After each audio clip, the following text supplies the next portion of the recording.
नाटक देखिएगा, गाना सुनिएगा, एक बार जोर से ताली बजाइए अपने।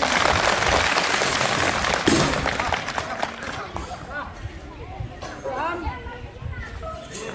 वसुंधरा आर्ट रांची के कलाकार आपके बीच वसुदेव के तहत आपके बीच एक नुक्कड़ नाटक लेकर आए हुए हैं। भारत रंग महोत्सव जो पूरे भारत में बड़े धूमधाम से मनाया जाता है और पिछले वर्ष हमारे रांची झारखंड में भी इसकी प्रस्तुति हुई थी। टोटल 5 नाटक हुए थे और इस वर्ष हम आपके बीच लेकर आए हैं। तो आइए पहले 1-2 गीत सुनते हैं।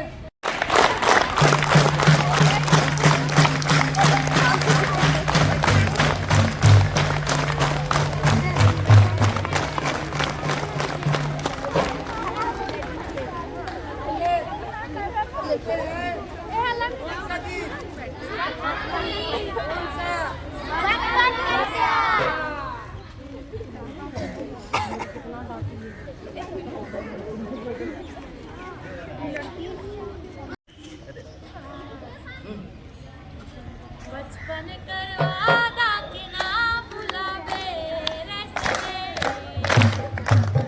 बचपन करवादा कि ना भुलावे रसले, बचपन करवादा कि ना भुलावे रसले।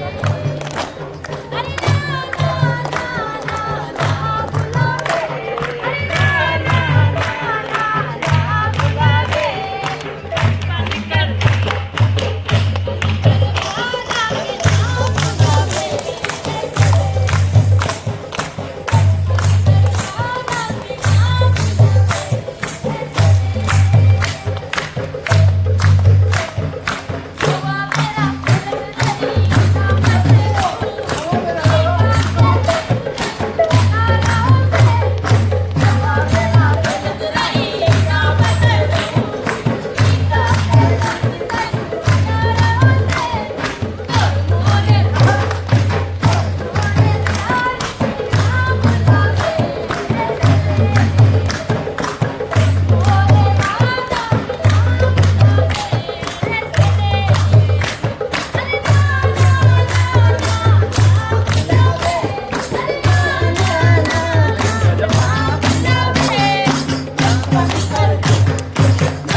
रांची के पद्मश्री मधु मंसूरी जी को जानते हैं?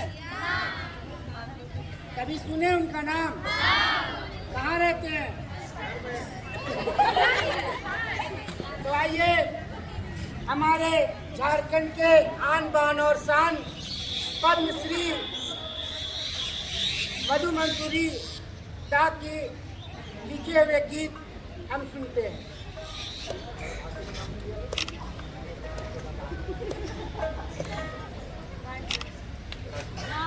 छोड़ब नहीं,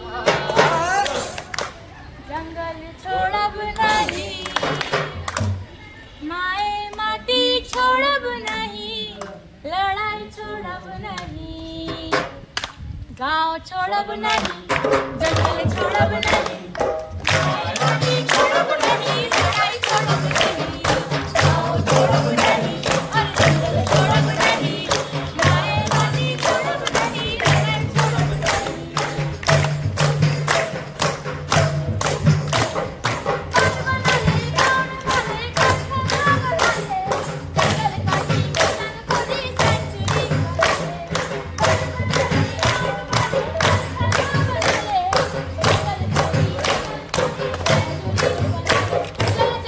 जंगल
जहाँ तक भी तो जादू ही है।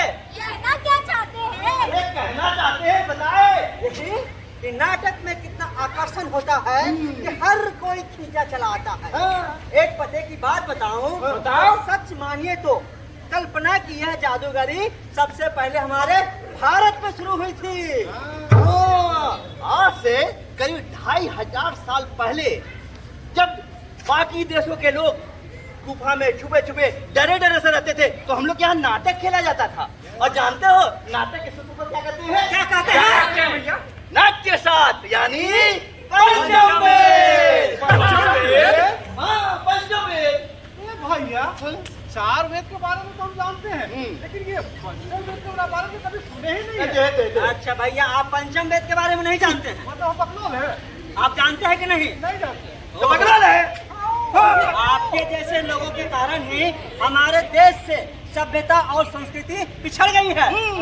अथर्ववेद के आते आते हमारे पुरखों ने mathematics, science, medicine, surgery, astronomy, astrology सब कुछ जान चुके थे। तभी तो इसी देश ने दुनिया को जीरो के बारे में बताया। हमारा पृथ्वी गोल है। यानी कि गोल है। हमारे ग्रह कितने हैं? 9। जो सूर्य के चारों ओर घूमते हैं। इन लोगों को लगा कि समाज को सुसंस्कृत और सुगठित करने के लिए संस्कार और संस्कार के संस्कृति की जरूरत है। तो इसके लिए वो क्या किए? हाँ, इसीलिए कला समाज का अहम हिस्सा बन गया। पंचम वेद यानी नाट्य शास्त्र लिखा गया। इसमें साहित्य, गीत, संगीत, लोक नृत्य, ललित कला आदि सब कुछ समा गया, जिससे समाज को ज्ञान मिलता है, खुशी मिलती है, हर्ष मिलता है। नाटक का समाज में हमेशा योगदान रहा है और रहेगा। अच्छा भैया, ये पंचम वेद आखिर लिखा किसने था? वाह, Good question। हमारे देश में एक महान ऋषि मुनि हुए थे। कौन? भरत मुनि। उन्होंने लिखा था नाट्य शास्त्र। नाटक का मतलब जानते हैं आप लोग? नाटक का मतलब होता है डिसिप्लिन, ऑर्गेनाइजेशन, लिटरेसी। यानी कि हमारा देश पढ़े लिखे युवकों से संपूर्ण था।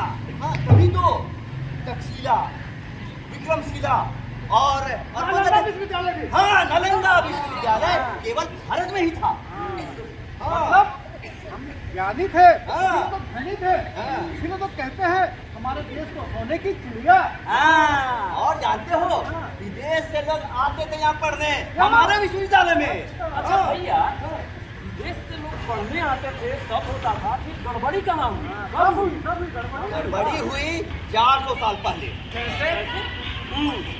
एकता के अभाव से अखंडता नहीं रही।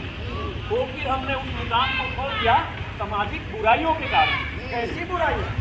कैसी बुराइयाँ? अलस्य, नशा, अहंकार, छुआछूत, एकता नहीं रही। यहाँ तक कि कुछ चीज का भेद हो गया। हम अपने आप को बड़ा समझने लगे, सामने वाले को छोटा। हाँ, अभी हम लोग सभी को यह संकल्प लेना होगा, हाँ? हमारा व्यक्ति मजबूत तो परिवार मजबूत, और परिवार मजबूत तो समाज मजबूत। एक ना, और अगर समाज मजबूत तो हमारा देश मजबूत।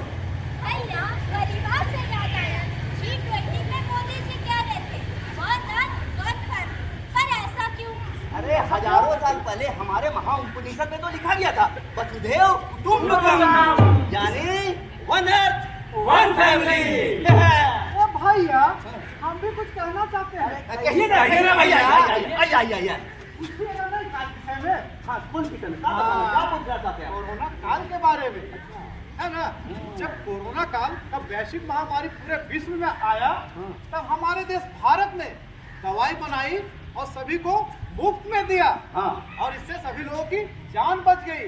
इसी को तो कहते हैं वसुदेव जियो और जीने दो। जी हाँ, इसी को कहते हैं वसुधैव कुटुंबकम। वसुधैव कुटुंबकम का इससे बड़ा उदाहरण और क्या हो सकता है?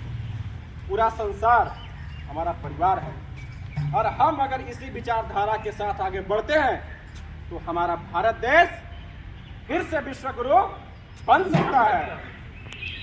तो इस चिड़िया को सोने का आवरण देने में हमारे नाटक का बहुत बड़ा योगदान है। देखो, आज जब हम आपस में लड़ाई कर रहे हैं तो हम भारत रंग महोत्सव के माध्यम से देश और विदेश में आपस में गले मिल रहे हैं, और इससे हम आने वाले समय में ज्ञान का आदान प्रदान भी करेंगे और हमारी संस्कृति का भी आदान प्रदान करेंगे। और ऐसा ही चलता रहा तो भैया आने वाले समय में हमारा देश भारत फिर से सोने की चिड़िया बन जाएगा। भैया भैया। फिर से हमारी सोने की चिड़िया, हमारी सोने की चिड़िया।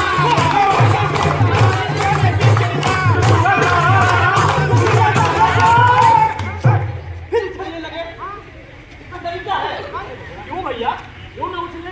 एक बात बताइए भैया कि आखिर भारत को फिर से सोने की चिड़िया बनाने के लिए हम सबको क्या करना होगा, सबको बताइए। देखिए, अगर आप शिक्षा के क्षेत्र में काम कर रहे हैं तो उन लोगों को जागरूक कीजिए जो शिक्षा के बारे में नहीं जानते हैं। और हाँ, अगर कोई व्यक्ति महिलाओं की भलाई के कार्य में लगा हो तो उनके सशक्तिकरण के बारे में जागरूक कीजिए, उनको शिक्षित करने के बारे में जागरूक कीजिए, समाज में होने वाले और उनके प्रति होने वाले अपराधों के प्रति जागरूक कीजिए। हाँ, महिला सशक्त तो परिवार अच्छा भैया, और कौन से ऐसे चीजें हैं जिनको हम नाटक के माध्यम से लोगों को जागरूक कर सकते हैं? जैसे नशा से होने वाले शारीरिक, मानसिक और बहुत परेशानी होता है हम लोग को नशा करने से। स्वास्थ्य में बहुत परेशानी। हाँ, यस, स्वास्थ्य में होने वाले नुकसान के बारे में हम लोग जागरूक कर सकते हैं। अच्छा, तो लगे हाथ ये भी बता दीजिए भैया कि समाज में कौन कौन सी बुराई है जिसको हम लोग जानकर यहाँ से नाटक करेंगे, लोगों को जागरूक करेंगे। हाँ, देखिए, समाज में हो रहे कन्या भ्रूण हत्या के बारे में, इन अपराधों के बारे में जानकारी लेकर आप लोग समाज को बता सकते हैं, इसको रोक सकते हैं। भैया, ये तो बहुत बड़ी बुराई है। पुरुष और स्त्री का रेशियो गिर गया, समाज का भी। इस पर तो मैं कल ही जाकर एक नाटक शुरू करूँ। सही बात है। अच्छा, एक बात बताइए, केवल यही बुराई थोड़ी है, और भी तो सामाजिक बुराइयां हैं, उस पे भी तो नाटक होनी चाहिए, उसके लिए भी तो लोगों को जागरूक होना चाहिए। अरे यार सुनो, तुम भी तो समाज में रहते हो, तुम नहीं बना सकते हो नाटक, तुम भी तो लोगों को जागरूक कर सकते हो, सब हम लोग का जिम्मा है। सही बात है। मैं बताती हूँ, दहेज प्रथा। अच्छा, दहेज प्रथा से एक बात याद आई। मेरी जो बहन है भैया, उसको दहेज नहीं कम मिलने की वजह से उसके ससुराल में उसको बहुत सारी प्रताड़ना मिलती है। इस पे भी हम लोग नाटक कर सकते हैं और लोगों को शिक्षित कर सकते हैं। समझ गए भैया आप लोग? हाँ भैया। लेकिन कैसे? अरे विकास भी होगा, विकसित भी होगा, सब कुछ कैसे होगा? कैसे? ज्ञान का आविष्कार कर, नई नई चीजों का आविष्कार कर, अपने दूसरे के देश पर भरोसा न करके कुछ पे आत्मनिर्भर रहकर। एक बात बताइए भैया, विज्ञान से खाली देश का विकास हो जाएगा, इस पे भरोसा कर सकते हैं केवल? भैया, कैसे नहीं कर सकते हैं? नहीं, नाट्य शास्त्र जिस कारण से लिखा गया था, आज भी हमें उन चीजों को साथ में लेकर चलना होगा। हमारे संस्कार, हमारे धरोहर, हमारी संस्कृति, हमारे आने वाली पीढ़ी से हम विनती करते हैं कि वो जो मूर्ति कला, अपने धरोहर, अपनी संस्कृति को भूल चुके हैं, उसे न भूले, उसे साथ लेकर चले, उसे न छोड़े। हाँ, और तब जा करके सर्वांगीण उन्नति होगी और हम आत्मनिर्भर होंगे और हमारी संस्कृति मजबूत होगी। इसके लिए हम सभी को साथ मिलकर के चलना होगा और हम सभी को एक दूसरे का साथ देना होगा, समझे? तभी हमारा देश फिर से बनेगी सोने की चिड़िया। विश्व गुरु। जी हाँ, इसके साथ ही हम लोग आगे बढ़ेंगे। हाँ, राष्ट्रीय नाट्य विद्यालय के द्वारा आयोजित भारत रंग महोत्सव के तहत भारत जन्म महोत्सव में आइए हम लोग अपना भागीदारी निभाएं। हम लोग प्रण लेते हैं, अपनी सभ्यता, अपनी संस्कृति के बारे में जाने, अपनी अच्छाइयों के बारे में जाने। तो आइए हम लोग अपना पंच प्रण लेते हैं। आइए, आप लोग भी प्रण लीजिए, सब कोई बोलिए। विकसित भारत का लक्ष्य,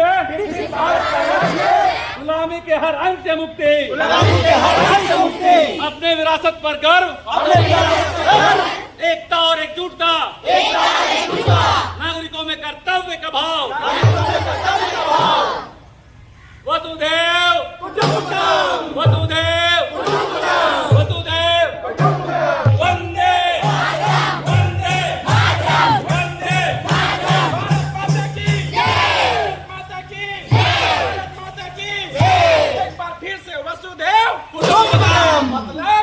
वन अर्थ वन फैमिली।